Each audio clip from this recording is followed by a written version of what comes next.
आज का विषय पद्म पुराण के अनुसार लक्ष्मी जी के प्रादुर्भाव की कथा, समुद्र मंथन और अमृत प्राप्ति।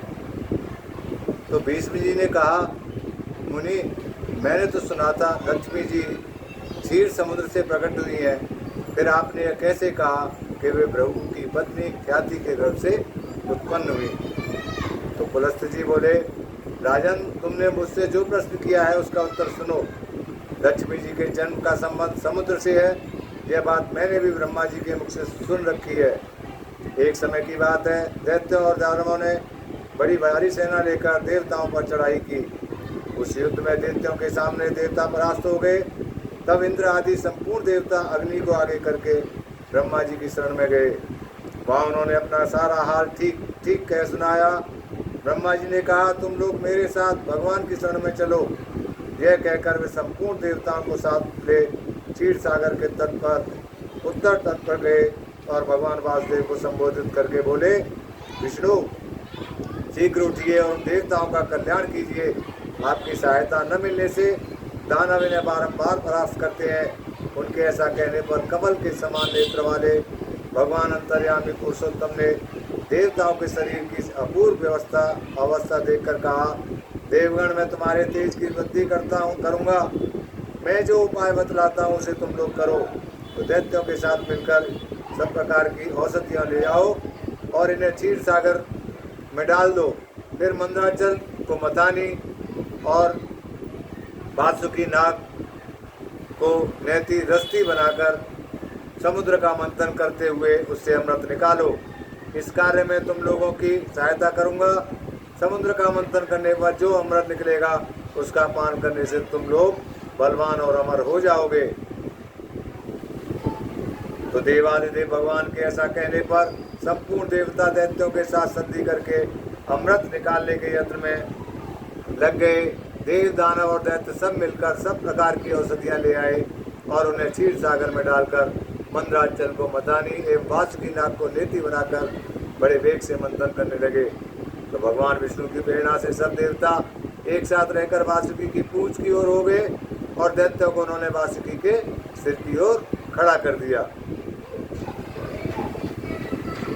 तो भीष्म जी कहते हैं कि वासुकी के मुख की सांस तथा विषाग्नि से झुलस जाने के कारण सब दैत्य निस्तेज यानी कमजोर हो गए। क्षीर समुद्र के बीच में ब्रह्म देवताओं में श्रेष्ठ भगवान ब्रह्मा तथा महादेव जी कश्यप रूपधारी श्री विष्णु भगवान की पीठ पर खड़े हो गए। अपने भुजाओं से कमल की भांति मंदराचल को पकड़े हुए थे तथा स्वयं भगवान श्री हरि पूर्ण रूप धारण करके क्षीर सागर के भीतर देवताओं और दैत्यों के बीच में स्थित थे। वे मंदराचल की अपनी पीठ पर लिए डूबने से बचाते थे। तदनंतर जब देवता और दानवों ने क्षीर समुद्र का मंथन आरंभ किया, तब पहले उसने देव पूजित सुरभि कामधेनु का आविर्भाव हुआ, जो भविष्य घी दूध की उत्पत्ति का स्थान मानी गई है। तत्पश्चात वारुणी यानी मदरा देवी प्रकट हुई, जिसके मद भरे नेत्र घूम रहे थे। वह पग पग पर लड़खड़ाती चलती थी। उसे अपवित्र मानकर देवताओं ने त्याग दिया। तब वह असुरों के पास जाकर बोली, दानवों, मैं बल प्रदान करने वाली देवी हूँ, तुम मुझे ग्रहण करो। दैत्यों ने उसे ग्रहण कर लिया। इसके बाद पुनः मंथन आरंभ होने पर पारिजात यानी कल्प वृक्ष उत्पन्न हुआ, जो अपनी शोभा से देवताओं का आनंद बढ़ाने वाला था। तदनंतर 60 करोड़ अप्सराएं प्रकट हुई, जो देवता और दानवों की सामान्य रूप से भोग्या हैं। जो लोग पुण्य कर्म करके देवलोक में जाते हैं, उनका भी उनके ऊपर समान अधिकार होता है। अप्सराओं के बाद शीतल किरणों वाले चंद्रमा का प्रादुर्भाव हुआ, जो देवताओं को आनंद प्रदान करने वाले थे। उन्हें भगवान शंकर ने अपने लिए मानते हुए कहा, देवताओं, ये चंद्रमा मेरी जटाओं के आभूषण होंगे, अतः मैंने इन्हें ले लिया है। तो ब्रह्मा जी ने बहुत अच्छा कहकर शंकर जी का बात का अनुमोदन किया। तत्पश्चात कालकूट नामक भयंकर विष प्रकट हुआ। उससे देवता और दानव सबको बड़ी पीड़ा हुई। तो महादेव जी ने स्वेच्छा से उस विष को लेकर पी लिया। उसके पीले से उनके कंठ में काला दाग पड़ गया। तभी से वे महेश्वर नीलकंठ कहलाने लगे। क्षीर सागर से निकले हुए उस विष का जो अंश पीने से बच गया था, उसे नागों और सर्पों ने ग्रहण कर लिया। तदनंतर अपने हाथ में अमृत से भरा हुआ कमंडल लिए धन्वंतरी जी प्रकट हुए। वे श्वेत वस्त्र धारण किए हुए थे। वैदराज के दर्शन से सबका मन स्वस्थ एवं प्रसन्न हो गया। इसके बाद उस समुद्र से उच्चेश्रवा घोड़ा और ऐरावत नामक हाथी, ये दोनों क्रम से प्रकट हुए। इसके पश्चात क्षीर सागर से लक्ष्मी देवी का प्रादुर्भाव हुआ, जो खिले हुए कमल पर विराजमान थी और हाथ में कमल लिए थी। उनकी प्रभा चारों ओर छिटक रही थी। उस समय महर्षियों ने श्री सूक्त का पाठ करते हुए बड़ी प्रसन्नता के साथ उनका स्तवन किया। साक्षात क्षीर समुद्र ने दिव्य पुरुष के रूप में प्रकट होकर लक्ष्मी जी को एक सुंदर माला भेंट की, जिसके कमल कभी मुरझाते नहीं थे। विश्वकर्मा ने उनके समस्त अंगों में आभूषण पहना दिए। स्नान के पश्चात दिव्य माला और दिव्य वस्त्र धारण करके जब वे सब प्रकार के आभूषणों से विभूषित हुई, तब इंद्र आदि देवता तथा विद्याधर आदि ने भी उन्हें प्राप्त करने की इच्छा की। तब ब्रह्मा जी ने भगवान विष्णु से कहा, वासुदेव, मेरे द्वारा दी हुई इस लक्ष्मी देवी को आप ही ग्रहण करें। मैंने देवताओं और दानवों को मना कर दिया है, वे इन्हें पाने की इच्छा नहीं करेंगे। आपने जो श्रद्धापूर्वक इस समुद्र मंथन के कार्य को संपन्न किया है, इससे आप पर मैं बहुत संतुष्ट हूँ। जो कहकर ब्रह्मा जी लक्ष्मी जी से बोले, हे देवी, तुम भगवान केशव के पास जाओ, मेरे दिए हुए पति को पाकर अनंत वर्षों तक आनंद का उपभोग करो। ब्रह्मा जी के ऐसा कहने पर लक्ष्मी जी समस्त देवताओं के देखते देखते श्री हरि के वक्षस्थल में चली गई और भगवान से बोली, हे देव, आप कभी मेरा परित्याग न करें। संपूर्ण जगत के प्रियतम, मैं सदा आपके आदेश का पालन करती हूँ। आपके वक्षस्थल में निवास करूँगी। जय कहकर लक्ष्मी जी ने कृपापूर्ण दृष्टि से देवताओं की ओर देखा। इससे उन्हें बड़ी प्रसन्नता हुई। इधर लक्ष्मी से प्रत्यक्त होने पर दैत्यों को बड़ा उद्वेग हुआ। उन्होंने झपट कर धन्वंतरी के हाथ से अमृत पात्र छीन लिया। तब विष्णु ने माया से सुंदरी स्त्री का रूप धारण करके दैत्यों को डुबाया और उनके निकट जाकर कहा, जब अमृत का कमंडल मुझे दे दो।